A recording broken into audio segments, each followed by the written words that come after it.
Kebahagiaanmu adalah tanggung jawab dirimu sendiri. Ya, ketika kita memandang orang lain sebagai pelengkap kebahagiaan, sebagai pelengkap kebahagiaan aja, bukan penentu, kita tidak akan merasa hancur saat mereka pergi. Nah, kata dokter tadi, kebanyakan kita tuh cari pelarian kan, dan hampir rata-rata. Gue ngasih contoh Jimmy aja, emang Jimmy udah lama nggak ngaji kan. Disakitin nih sama si perempuan umpama, Jimmy disakitin sama Bunda Z, sama Mikila, oh patah hati dia. Kebanyakan cara pelariannya tuh nyari perempuan lain untuk nutupin rasa sakit itu, dan perempuannya yang dijadiin batu loncatan mau lagi. Akhirnya pas udah dapet jadi sakit hatinya berjamaah. Banyak kan yang kayak gitu teman-teman. Gue disakitin nih sama cowok, nah udah cara ngilang ini cari cowok lain. Banyak tuh yang kayak gitu. Semua tapi ada. Yang kedua, orang yang tepat itu tidak akan tersesat teman-teman. Orang yang benar-benar menghargai kita itu tidak perlu dipaksa untuk tetap tinggal ya. Hubungan yang sehat itu nggak dibangun dengan paksaan. Orang yang memang ingin bertahan akan menunjukkan usahanya, ikhtiarnya. Itu yang harusnya teman-teman punya pola pikir mindset yang benar. Terus ada lagi kalau bahasa kita apa bahasa ininya? Self worth itu bahasa Sunda ya Jim ya. Harga diri. Harga diri itu teman-teman, itu nggak ditentukan oleh status hubungan. Nilai diri kita tuh tidak berkurang sedikit pun hanya karena seseorang memutuskan untuk meninggalkan kita teman-teman.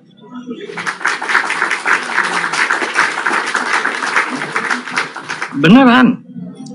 Ya. Nilai diri kita itu tidak akan berkurang sedikit pun hanya karena seseorang memutuskan untuk meninggalkan kita. Sama dengan bahasa organisasi, pertemanan, pergaulan, hatta sampai organisasi, ya, termasuk partai, termasuk apapun.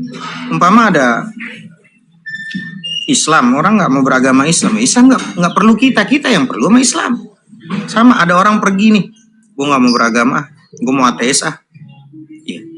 Nggak ada urusan sama agama nggak berkurang sama sekali. Saya mau keluar dari apologet Islam Indonesia, dari API, ya nggak akan mengurangi kemuliaan kebaikan daripada api itu sendiri. Jadi penolakan atau perpisahan dari orang lain itu adalah cerminan dari kapasitas dan pilihan mereka, bukan ukuran dari berharganya dirimu atau berharganya sesuatu itu. Gitu loh teman-teman.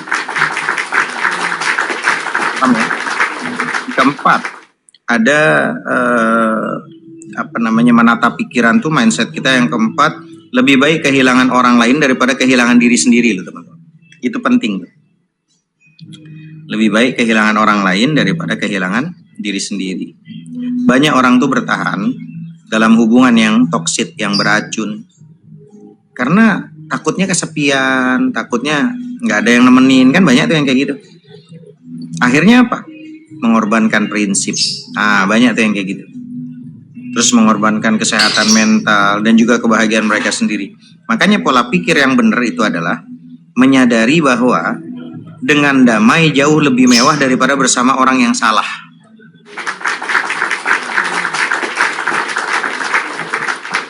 Paham ya? Dengan damai itu jauh lebih mewah daripada bersama orang yang salah. Yang kelima, mindsetnya kita harus punya ini. Semua hal di dunia ini kan bersifatnya sementara. Itu yang harus kita pahamkan. Nggak ada yang abadi. Pasangan, suami, istri, teman, sahabat, siapapun itu di muka bumi ini, guru kek, siapapun, semuanya sementara. Nggak ada yang abadi. Setiap orang yang datang ke kehidupan kita tuh membawa pelajaran. Ada yang bertahan selamanya, ada yang hanya mampir untuk satu sebab saja. Jadi menerima kenyataan bahwa perubahan dan perpisahan itu adalah bagian alami dari kehidupan adalah membuat kita lebih ikhlas dan melepaskannya semua. Gitu loh teman-teman. Paham ya? Terakhir, kita semua teman-teman selalu punya kemampuan untuk memulai kembali. Semuanya selalu punya kemampuan untuk memulai kembali. Ketakutan terbesar dari kehilangan itu seringkali adalah rasa takut tidak bisa bangkit lagi. Iya, apapun itu. Fisik kita, badan kita, kehidupan kita, kesehatan kita. Enggak selamanya kita sehat, teman-teman. Dan tapi kita harus punya tuh kemampuan di mindset kita. Selalu punya kemampuan untuk memulai kembali. Kekuatan terbesar dari kehilangan itu seringkali adalah rasa takut tidak bisa bangkit lagi. Ingat teman-teman, kembali masa-masa sulit yang pernah kita lalui dulu, kita berhasil melewatinya kan? Bukankah dulu tuh banyak itu masa-masa sulit tuh? Tapi kita berhasil kok melewatinya. Kita jauh lebih kuat dan tangguh dari yang kita kira. Dan kita selalu punya kekuatan untuk menata ulang hidup kita. Maka jangan tuhankan, jangan andalkan sesuatu yang terbatas. Pikiran, ilmu, ikhtiar, fisik kita terbatas. Tak ada yang mampu bisa menguatkan kita kecuali Sang Maha Kuat. Maka minta kepada Sang Maha Kuat. Siapa? Allah Rabbul Jalla Jalaluhu. Bismillahi tawakkaltu alallahi la haula wala quwata illa billah. Kalau mindsetnya kita itu sehat. Mindsetnya kita itu bangkit. Kalau mindsetnya kita itu saya berhasil. Tapi kalau udah diawali udah down, nervous, ya manusiawi tapi dilawan. Maka buat teman-teman jangan takut tentang apapun, termasuk kesepian, termasuk nggak sembuh, termasuk gagal, termasuk nggak bangkit. Ruang kosong yang ditinggalkan oleh orang yang salah justru memberikan tempat bagi orang-orang yang baru yang jauh lebih menghargai kita untuk masuk. Rasa sakit dan rasa sehat itu terkadang jauh lebih berharga rasa sakit ketimbang saat sehat. Banyak orang yang lagi sakit itu selalu hidupnya damai. Bahkan kualitas kehidupannya selalu dalam kondisi yang batinnya itu adalah batin yang tertata, batin yang tenang, damai. Bahkan kita harus berbaik sangka kepada Sang Pencipta. Oh, aku ditakdirkan seperti ini nih. Jangan-jangan Allah tahu, maka aku disuruh posisi dalam kondisi tenang, damai, nyaman. Maka ketika kita sudah yakin seperti itu, clear kita. Kalau gue disuruh bareng sama dia nih, jangan-jangan kehidupan gue tambah babak belur nih, makanya dipisahkan nih. Atau gue disuruh pisah dari orang yang mungkin gue yang nyakitin dia, atau dia yang nyakitin gue, atau gue nggak pas untuk dia, atau dia yang nggak pas untuk gue. Kayak gitu teman-teman. Termasuk kalau gue di perusahaan ini kok gue keluar ya, padahal perusahaan itu bagus. Jangan-jangan perusahaan itu bisa menyebabkan kita ini nggak dekat sama Tuhan, atau sebaliknya perusahaan itu hancur gara-gara ada kita.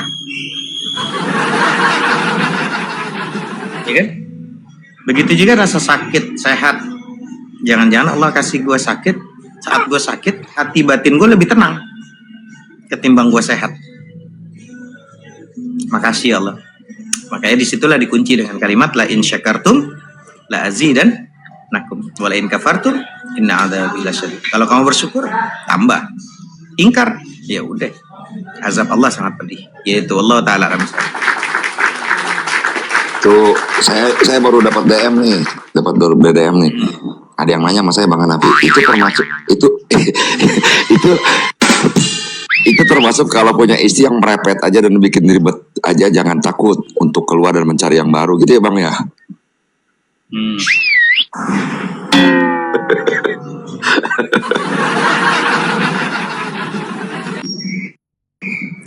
Allah. Ya makanya jangan takut melepaskan, katanya Jim. Jangan takut melepaskan. Siapa sih Jim yang merepet, Jim? Suami kalau punya istri merepet, jadi jangan takut untuk melepaskan. Cari yang lebih baik, cari yang lebih bagus, cari yang lebih mendekatkan diri. Setuju kan? Iya.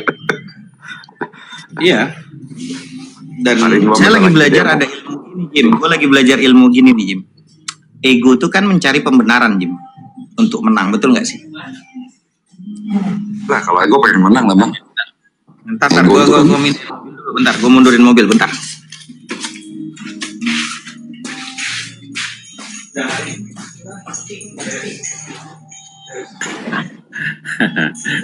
mencari solusi harus cek and recheck, Bung Jem. Saya punya pandangan lain. Cek and recheck. Apa-apa yang mudah didapatkan itu biasanya juga cepat lepas. Makanya apa-apa yang sulit kita dapatkan biasanya bertahan langgeng. Jadi memang harus perjuangan dan doa. Ada kan judulnya filmnya Roma Irama itu, Perjuangan dan Doa. Artinya apa? Dalam kehidupan ini memang kadang kita kan dipersulit untuk mendapatkan sesuatu. Ada satu tantangan, ada satu hambatan, ada satu yang menghalangi kita untuk mendapatkan sesuatu itu. Tetapi pada saat kita mendapatkan itu biasanya langgeng ketimbang yang mudah didapat di pinggir jalan 1003. Kan gitu, Bu Jeb? Iya Pak Dok. Ini barusan juga saya dapat DM lagi juga Pak Dok.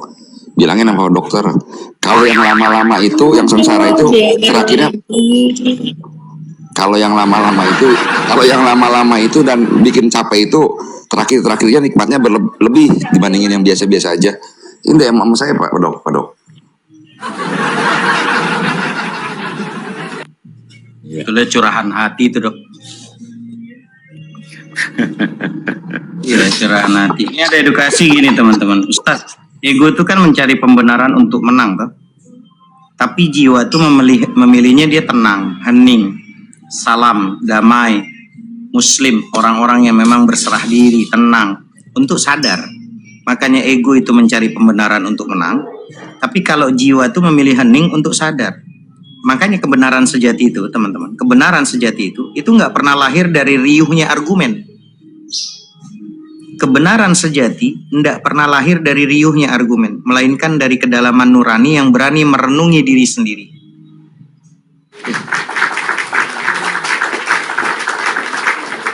Karena memang ego itu selalu mencari kemenangan, tapi kalau jiwa itu mencarinya kebenaran. Ego ingin diakui, ego itu dan juga Tuhannya. Kenapa teman-teman? Karena kebenaran sejati tidak lahir dari kerasnya perdebatan, melainkan dari hati yang telah hening, akal yang telah jernih, nurani yang berani mengoreksi diri sendiri dan mau jujur.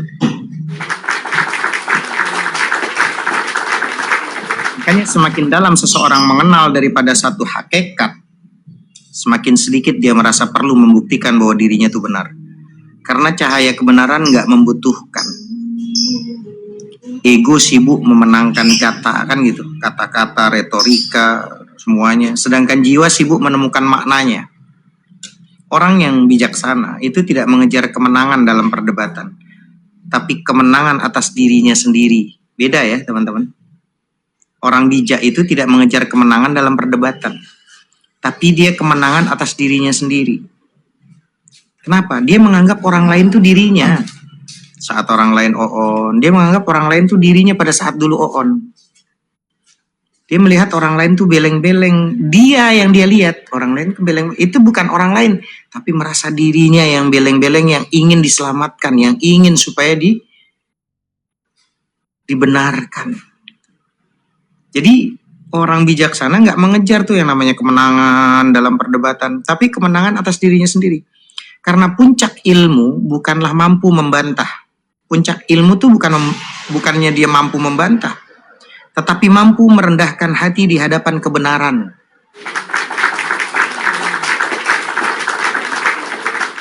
Makanya kedewasaan spiritual itu bukan diukur dari seberapa sering kita menang dalam berargumentasi, bukan.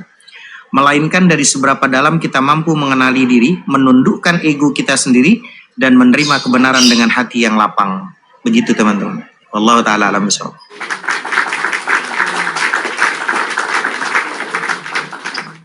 Subhanallah wa bihamdih.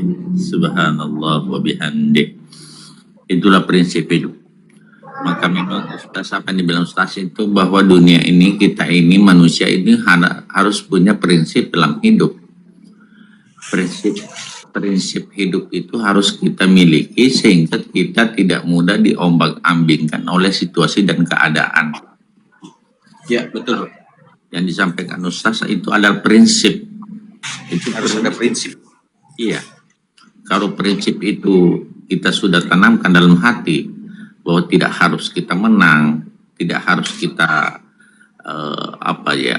menjadi sesuatu yang wow, tetapi mengabaikan kebahagiaan diri sendiri hanya untuk bagaimana mau diakui oleh orang, bagaimana mau dilihat orang seperti apa begitu hebat, tetapi tanpa mempertimbangkan kebahagiaan diri sendiri. Nah, disitulah komende, disitulah kehancur.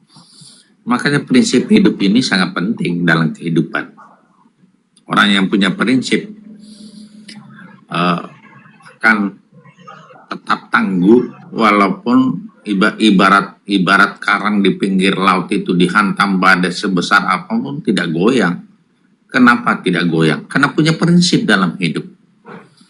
Apa yang disampaikan Ustaz itu adalah prinsip dalam hidup. Kita punya pegangan dalam hidup. Orang yang tidak memiliki pegangan, ibarat itu kapal-kapal kecil di atas laut itu yang begitu ombak turun dia turun, ombak naik dia naik, ombak ke kiri dia ke kiri, ombak ke kanan dia ke kanan, dan tidak punya pegangan. Dia akan diombang-ambingkan oleh kehidupan.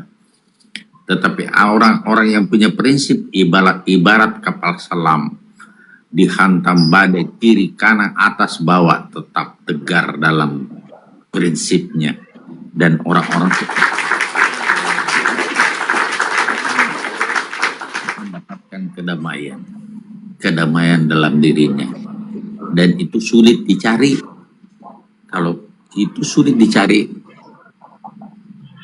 kecuali kita mampu memegang prinsip itu dalam hidup kita. Itu camkan baik-baik. Dalam ada satu falsafah kan, bahwa memang dalam memegang kebenaran itu pada akhir zaman itu sama dengan memegang bara api, Ustaz ya. Pada saat kita tidak mampu memegangnya, kita akan lepaskan. Pada saat kita lepaskan, di situ kita hancur. Memang dunia ini kadang kita anggap kejam, tetapi pada saat kita lepas dari prinsip itu, maka kita akan hancur. Seperti itulah kehidupan, saudaraku. Badai pasti berlalu, semua akan indah pada waktunya. Saya kira gitu. Dr. Rahman sama Bang Jimmy, ada Ustadz Miftah dan teman-teman, coba bayangin dulu pernah nggak punya temen yang dia itu dia tuh diapa-apain ayu aja. Bukan karena dia beleng-beleng, tapi dia diituin, disuruh manut, suruh ngapain manut. Dan dia banyak tuh temannya tuh. Mau sama yang senior, sama yang junior, dia berteman sama siapapun. Dan dia orangnya suka bukan suka dikerjain dia, tapi orangnya polos. Gitu loh. Lugu ya. Lugu kayak Jimmy ya. Gitu, lutung gunung Jimmy. Itu kalau orang kayak gitu tuh asik tuh, banyak temennya tuh orang gitu tuh. Iya, tulus, bisa betul, karena tulus kali Jim ya, karena tulus gitu.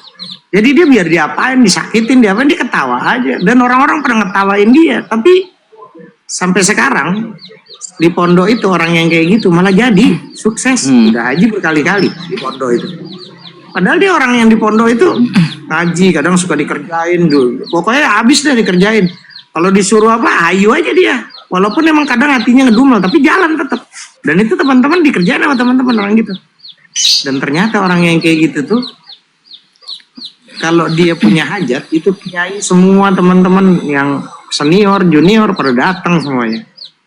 Tapi kalau orang yang posisi kelihatan di pondok itu cerdas, banyak yang nggak kelihatan, nggak jadi orang.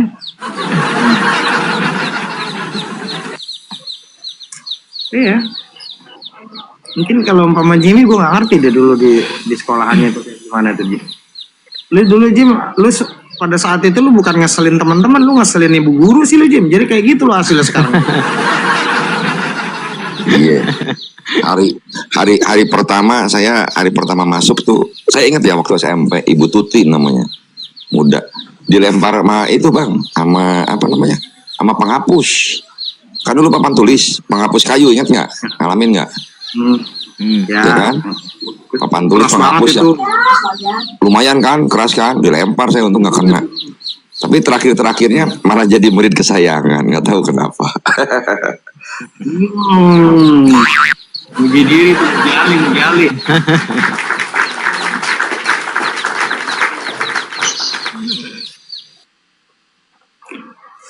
Lanjut, teman-teman. Yang belum bisa Iya. atau Iya. Ya memang tadi seperti yang terangkan luar biasa ya teman-teman. Emang suka tidak suka gitu kan ya. Mau tidak mau menata diri, menata hidup memang sesuatu yang urgent ya. Itu. Apalagi seperti yang kita semua mafhum ya bahwasanya ya innallaha la yanzuru ila ajsamikum wala ila suwarikum walakin yanzuru ila qulubikum.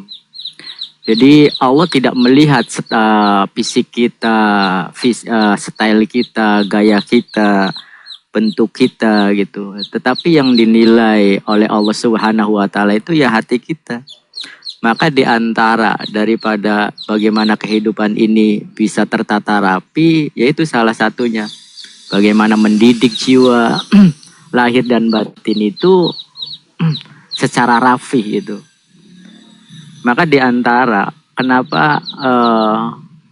di antara hal yang penting itu salah satunya itu menata diri. Maka kenapa Allah Subhanahu wa taala sendiri kalau kita mau berkaca dan introspeksi sampai Allah itu bersumpah dengan atas nama waktu karena begitu berharganya.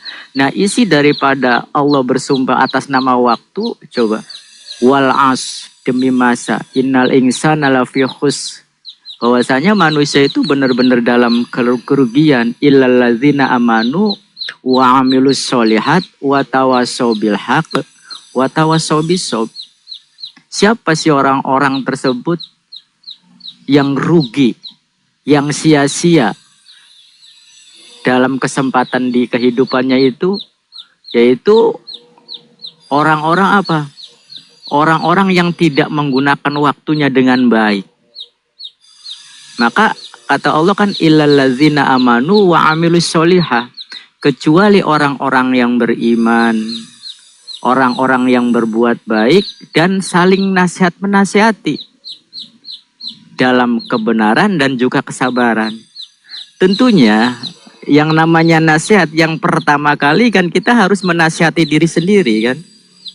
Maka di antara urgensi menata diri langkah-langkahnya tersebut di antaranya adalah bertobat. Kemudian dalam bertobat yang bersungguh-sungguh, wa tubu ilallahi jami'an ayyuhal mu'minun la'allakum tuflihun. Ketika hidup itu tertata rapi, kita kehidupan itu tertata begitu baik, maka akan mendapatkan yang namanya kesuksesan, tuflihun. Gitu. Kemudian yang kedua adalah muraqabah. Jadi ketika kita dalam hidup yang namanya muraqabah itu kita merasa bahwasanya segala sesuatu yang kita lakukan itu ada sang yang mengawasi kita, ada zat yang selalu mengawasi kita dalam segala langkah, baik di siang, malam, tidur maupun terjaga. Sehingga apa kita selalu introspeksi, selalu memperbaiki dan mengambil langkah-langkah bijak ketika ada persoalan tersebut. Kemudian yang selanjutnya bahwasanya ya ini yang tadi disinggung oleh guru kita yaitu adalah muhasabah ya. Introspeksi, muhasabah diri. Maka kenapa kata Allah Subhanahu wa taala bahwasanya memberikan warning kepada kita di dalam surat Al-Hasyr, ya ayyuhalladzina amanu taqullah, hei orang-orang yang beriman, takutlah kepada Allah. Wal tanzur ma nafsum ma qaddamat lighad. Dan hendaklah setiap kita itu untuk memperhatikan apa yang kita perbuat untuk persiapan hari besok. Wattaqullah innallaha khabirum bima ta'malun. dan bertakwalah. Karena apa? Allah itu maha teliti dengan apa yang kita lakukan. Nah, setelah muraqabah, merasa kita awasi, kemudian juga muhasabah, introspeksi, kemudian adalah mujahadah. Kita sebagai seorang muslim tentu ya tidak akan terlepas yang namanya keinginan tadi ya, ego, gengsi, ambisi, semuanya ada gitu. Baik itu orang yang beriman maupun orang yang tidak beriman. Maka salah satunya kita dilatih oleh ajaran Islam ini untuk mujahadah. Mengendalikan nafsu, baik itu yang cenderung kepada keburukan, kemudian lari kepada kebaikan. Maka kata Allah, walladzina jahadu fina lanahdiyannahum subulana wa innallaha